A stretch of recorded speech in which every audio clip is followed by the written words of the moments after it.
لگا کہ میں نہیں خیال کرتا کہ یہ باغ کبھی تباہ ہو، اور نہ خیال کرتا ہوں کہ قیامت برپا ہو،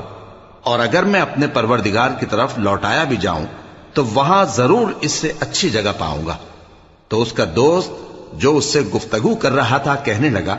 کہ کیا تم اس ذات سے کفر کرتے ہو جس نے تم کو مٹی سے پیدا کیا، پھر نطفے سے، پھر تمہیں پورا آدمی بنایا؟ مگر میں تو یہ کہتا ہوں کہ اللہ ہی میرا پروردگار ہے، اور میں اپنے پروردگار کے ساتھ کسی کو شریک نہیں کرتا۔ اور جب تم اپنے باغ میں داخل ہوئے تو تم نے ما شاء اللہ لا قوت الا باللہ کیوں نہ کہا؟